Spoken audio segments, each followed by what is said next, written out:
I was very emotional because I felt my son there with me very, very strong. It was like, way to go, Mom. What you've been fighting for has finally happened. Reporting from Washington, Maricela Ramirez, Cronkite News. On the heels of Trump's plan to crack down on sanctuary cities, Phoenix Mayor Greg Stanton came out with a message of inclusion. He promised Phoenix will remain a welcoming city for all residents, but others on the city council don't feel the same way. Phoenix City Councilman Sal DeCiccio says, quote, if the mayor feels so strongly about immigration issues, he should schedule a council vote on whether Phoenix should be a sanctuary city. Instead, his comments accomplish nothing and change nothing about Phoenix's immigration position, end quote. DeCiccio went on to say that as long as he's on the council, Phoenix will not be a sanctuary city. Sanctuary cities across the nation are figuring out what their next steps will be. Cronkite News reporter Lauren Negrete takes us to La Puente, California, where city leaders say the answer is clear. The kids of La Puente are taking a tour of City Hall and getting a lesson on what it means to live in a sanctuary city. We've taken a stance. We will not provide information or data to law enforcement or federal agencies such as Homeland Security or ICE in order for them to come in our cities and displace families. President Trump's executive order threatens to take away federal funding from sanctuary cities, which Councilman Arguro says would cost La Puente $2 million. We would be able to look elsewhere to try and get some funding, make some rearrangements, but there will not be no major impacts in our city if we were to be defunded. Council members here at La Puente City Hall had already been considering drafting up a resolution to make the city a sanctuary city geared towards immigrants. However, community members came forward with their own version, making the resolution more inclusive to other minority groups. The La Puente Coalition meets at the community center to discuss their sanctuary plan. Gilda Ochoa is a member of the group responsible in making the city a sanctuary for immigrants. But they didn't stop there. We in La Puente support the community that lives here. We will not tolerate hate, discrimination. We had a broad, inclusive resolution intentionally. Their version protects religious minorities, LGBTQ, and groups they feel are targeted. More and more cities are declaring sanctuary. We're fighting back, and you need to realize who you're dealing with. Ochoa and the La Puente Coalition are moving forward, now pushing to make their local school district a sanctuary campus. In La Puente, Lauren Negrete, Cronkite News. Arizona's monthly employment reports are in for the end of 2016, and there's hope for the coming year. Cronkite News reporter Amanda Luberto was at the report release and shows us who gained and who came up short. After the December 2016 employment report came out, the state can say that the unemployment rate in Arizona has not been this low since February 2006. In last month alone, the unemployment rate decreased, putting Arizona at under 5%. More people enter into the labor force, those people able to find jobs, and the number of individuals in the labor force who are unemployed declined through 2016, so that was a positive. Trade and transportation lost jobs last year, and Walls believes it could be due to people shopping online instead of in store. But for the first time in nearly a decade, construction gained jobs, reflecting the growth happening in Phoenix and Tucson. But for the year, education and health services came out on top with over 14,000 jobs. The halls of the Maricopa Medical Center are relatively quiet, clean, and nurses are nearby. Behind the curtains here are new employees ready to help. With the important jobs that hospitals hold, it's no surprise that education and health services gained over 3,000 jobs in the month of December. There's always a need for people to save lives. The hospital and the Maricopa Integrated Health System are almost always hiring. Sherry Stotler, Chief Nursing Officer at MIHS, says an improving economy is not the only reason for this. You know, we're always hiring, and when you ask about longevity, we have a lot of nurses that have been here for a long time, so, you know, people are getting to that age where they are looking at retirement, so we're always bringing in that next generation. Arizona is still below the post-recession average, but the December report shows hope for the state. In Phoenix, Amanda Luberto, Cronkite News. The future of how we drive is changing. And sooner than we may think. Coming up on Cronkite News, we take you for a spin behind the wheel of a self-driving car.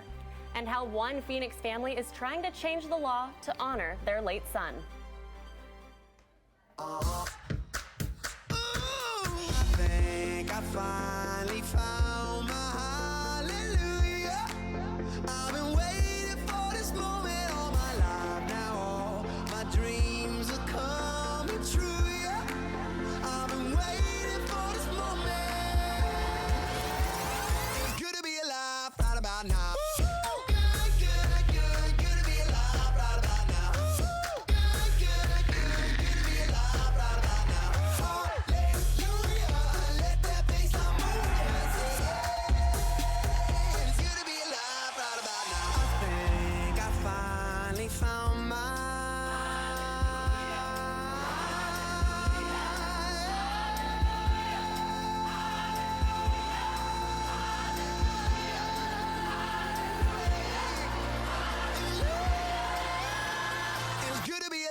about now.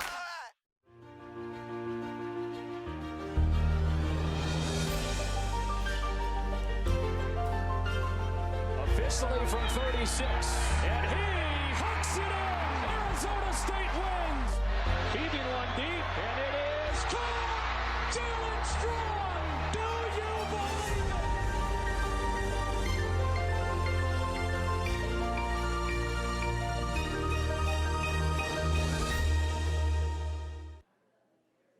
The Drug Enforcement Administration in Phoenix has confirmed to Cronkite News that Arizona's newest killer opioid, known as U4 or pink, has claimed another life.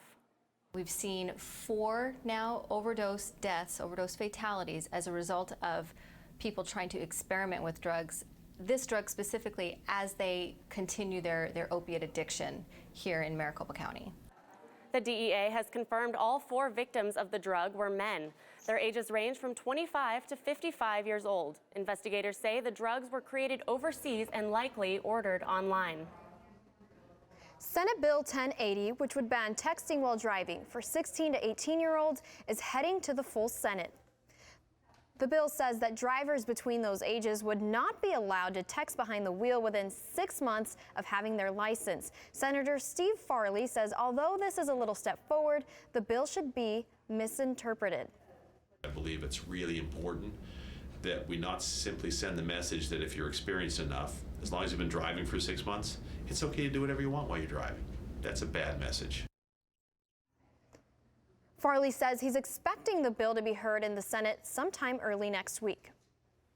Senate Bill 1054, also known as Joe's bill, had its final Senate hearing this morning at the state capitol. The bill has come after the death of a teenager in a car crash. Cronkite News reporter Joe Constantine talked with the family behind the bill. Family and friends of Joe Smith gathered this morning in support of Senate Bill 1054, known to many as Joe's bill. Warms my heart so much to see all these people just come together, and a big part of it was Horizon High School, all close friends, family, community, just coming together to support this. It's huge. June 17th, 2016. 18-year-old Joe Smith was killed in a highway crash. Smith was traveling back from a senior trip to California with 3 of his friends when their car was struck from behind by an 18-wheeler. The driver was said to be tired, but no testing was done to see if he was under the influence of drugs or alcohol. 7 months later, the family is hoping to gain support for a bill that would require drivers to be tested for alcohol and drugs after an accident, resulting in serious injury or death. Any loved one, anyone you care about that's driving, if someone hits them, kills them, seriously injures them, it's up to the discretion of the officer to test that driver for drugs or alcohol. It's an emotional subject, even for those hearing the bill. I would hate for my mother and father or myself to have to stand where you're standing right now and try to get something passed just so people would understand that things need to be done for the hurt that people have to go through. Joe's bill passed today's Senate hearing by a vote of 7-0. The next stop, the Arizona House of Representatives right behind me. For Cronkite News at the state capitol, I'm Joe Constantine. 94% of all traffic-related accidents are caused by human error. Self-driving car companies claim not having a driver behind the wheel can actually be safer. Reporter Natalie Tarangoli learned more about the future of these cars and a company that's test driving them in Chandler. We need to take the human out of the driving equation. Cars of the not-so-distant future are here. Couldn't have done much better myself. Autonomous cars are being test-driven all over the country, including Chandler. We improve safety by removing the driver. We're not drunk, we're not distracted. We can see 360 degrees around us. The average human can see about 120 degrees. Pull over plan. Futurist Brian David Johnson believes the self-driving car revolution will be big, even bigger than the advancement of smartphones. I mean, maybe you could look at the equivalent of, say, railroads. Or the railroad, because it's so tied not only who we are culturally, but it's tied to our technology, it's tied to our economy. Johnson says autonomous cars improve safety by removing the driver, which is initially a scary thought for some people. Early on, maybe 8 years ago, when I started talking to people about self-driving cars, they were horrified by it. They would ask me questions that were basically similar to the robot apocalypse. that they were losing their freedom, they were losing control. My dream is really that everybody's in a self-driving car. I think it makes the roads safer. I think that it gives people their mobility back. I also think it gives people their time back. Johnson predicts it'll be up to 10 years until the cars are more culturally accepted. For that generation who's now sitting in that car seat in the back seat, they're going to be the ones who would ask themselves, why would you ever have a human drive the car? In Chandler, Natalie Tarangeli, Cronkite News. Many new parents struggle with leaving their kids behind when it's time to go back to work. Coming up on Cronkite News, how bringing their babies to work is actually improving productivity for Arizona government workers. And it's clear and sunny skies in Phoenix right now, but will that stick around? I have your answer coming up.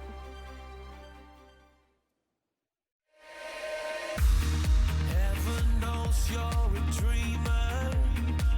Don't hide it from anyone. Don't hide it from anyone. Hey, would you believe me if I said we are here for a reason now? This is our life. This is what counts. This is for us. I will go anywhere for you.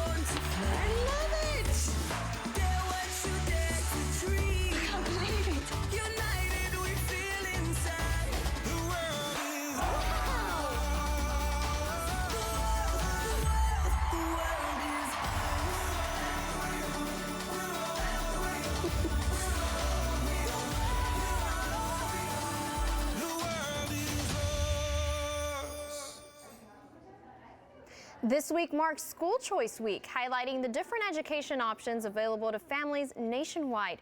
Arizona school choice advocates attended a luncheon today sharing what opportunities are available to local families. It was a celebration to recognize the difference school choice has made in the lives of students, especially for those in low-income school districts. Arizona Governor Doug Ducey praised the program. School choice is the cornerstone of any successful education program where parents, not the government, are the decision makers of their children's education. Ducey said Arizona has become the national model for advancing parental choice in education and that it has always been ahead of the game. The Arizona Department of Health Services is inviting new employees to work, but it's not who you might expect. Cronkite News reporter Alexis Stukrath shows us how babies are improving productivity. This may seem like your typical work environment. However, one new trend is changing the ordinary for some Arizona government employees. I think it's been a really great opportunity to be able to bring her into work. She's been a good contributor to our team. 6-month-old Caitlin is at work every day with her dad, letting them bond more frequently than if she was at an outside daycare. Having the interaction with her, having that one-on-one time is beneficial for us. And Caitlin isn't the only baby rolling around. 3-month-old Beckham also joins her mother at work. The thought of having to not have her with me when my maternity leave ended, it would have been so much to be able to handle. However, having these babies at work isn't all naps and playtime. How am I going to make sure she has everything she needs, but how am I also going to make sure that my job has everything that I need to do? And getting those things both in order, I think, is definitely hard work. We coordinate nap time, feedings, and diaper changes between my meetings. These babies bring a unique dynamic to the workplace. And you could see the office dynamics change. People are happier, workplace morale increases when there's the baby around. It brings out these things in people that is just so neat to see. Sadly, these babies don't get to stay forever. Babies up until 6 months, they mostly sleep. And so, they're not very active, they're not mobile. At about 6 months is when we've noticed that that's when it's harder to continue to do the job while the baby's still at work. Which means Caitlin will be graduating from the program soon. She's going to be retiring next week, and I think it's going to be a transition for me at least. And she will be missed by all. In Phoenix, Alexis Ducraft, Cronkite News. The snowpack in northern Arizona has reached its highest level in a decade. After nearly 8 feet of snow, the snowpack contains about 25.2 inches of water, according to the National Resources Conservation Service. With more snowpack comes an increased concern of avalanches in the San Francisco peaks. And Flagstaff is definitely one of our colder cities right now. It's 26 degrees, going to be the same in about the Grand Canyon, and then over in Prescott, 38. But as we get into more central Arizona, 57 in Phoenix. In the valley right now, we have current temperatures all in the higher mid-50s, so 57 in Phoenix, and then both in Glendale and Chandler, 57 as well. But that's going to change as we head into the nighttime, so it's going to be closer to the high 30s, low 40s, depending on where you are. So 40 in Phoenix tonight, and then Friday, 8 a.m. as you're waking up, heading to work, it's going to be about 40 degrees in Scottsdale, 36 in Maricopa. But taking a look through the day, it's going to start warming up. But then as we head into our weekend forecast, it's going to really start warming up. So 58 on Friday, 68 on Sunday. But taking a look at the rest of the week, it's actually going to get into those mid-70s. And then at night, we're going to be in those mid-40s. But it's going to start warming up by Thursday. That's a look at your 7-day forecast. Bedtime stories can be an opportunity for learning, not just relaxing before bed. Coming up on Cronkite News, how one Phoenix mom turned her kids' Spanish bedtime stories into a business idea.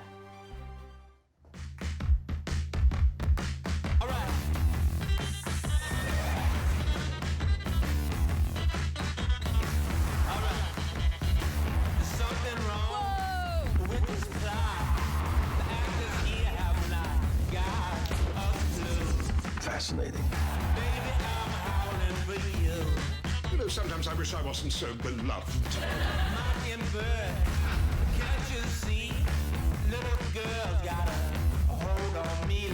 Wow.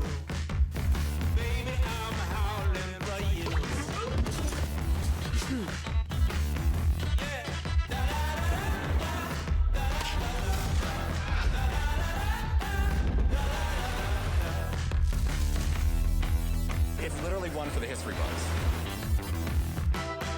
Enjoy.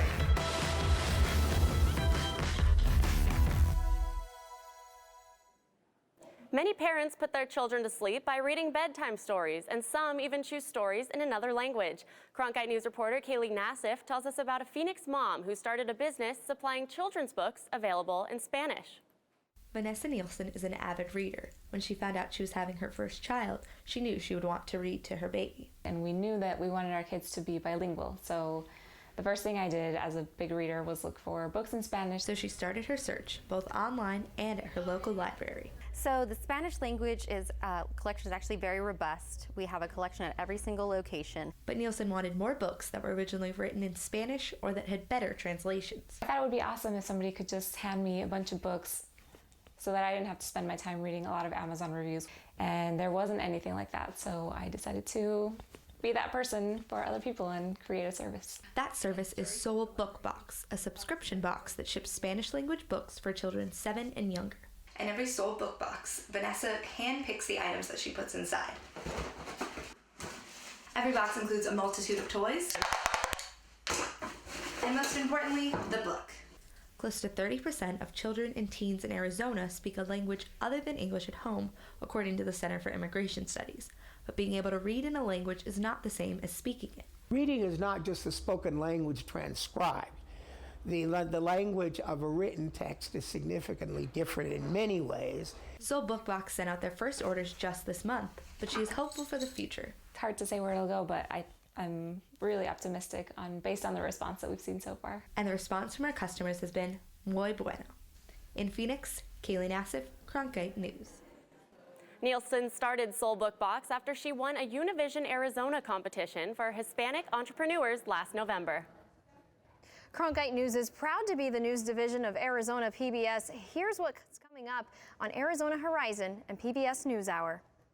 On the next Arizona Horizon, former NATO ambassador Kurt Volker discusses President Trump's foreign affairs ideas. And we'll hear from a new organization aimed at supporting good jobs in our state. That's the next Arizona Horizon. I'm Judy Woodruff on the next News Hour, part 2 of our look at faking normal. How many who appear middle class face fragile finances. That's Thursday on the PBS News Hour. That's it for Cronkite News tonight. Thanks for joining us. And for top stories in Arizona anytime, go to cronkitenews.azpbs.org.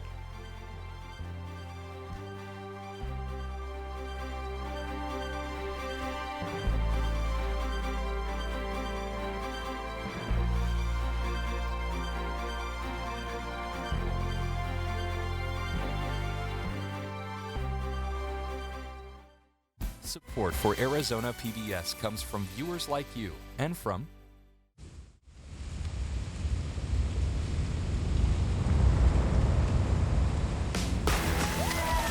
Retire like you mean it. Meritage Active Adult Communities.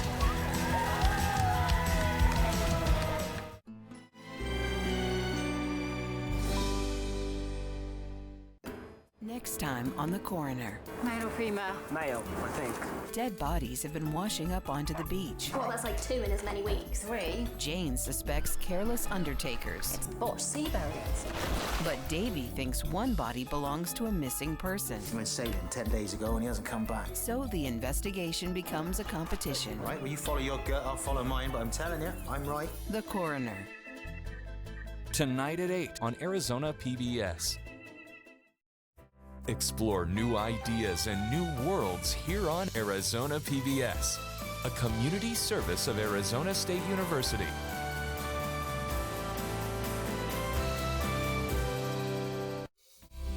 The easiest and best way to support Arizona PBS is by becoming a sustaining member.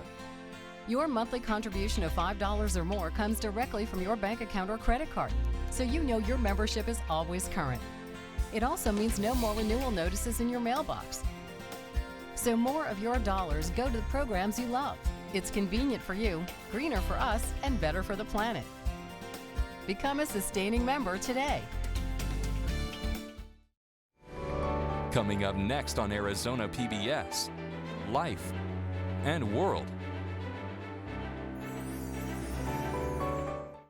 Your favorite PBS shows, ready to watch when you are. Anytime, any place. Find more ways to explore than ever before. Coming soon to Arizona PBS.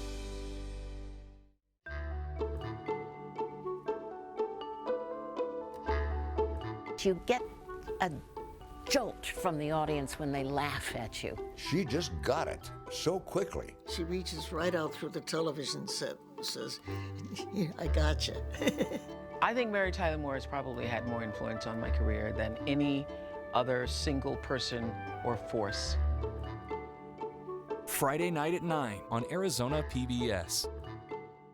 Support for Arizona PBS comes from viewers like you and from Whitfield Nursery, proud to support Arizona PBS, a Valley tradition since 1946. Over 200 acres of Arizona-grown trees, citrus, and palms. Complete custom design and installation. And Whitfield Nursery still does the digging. WhitfieldNursery.com.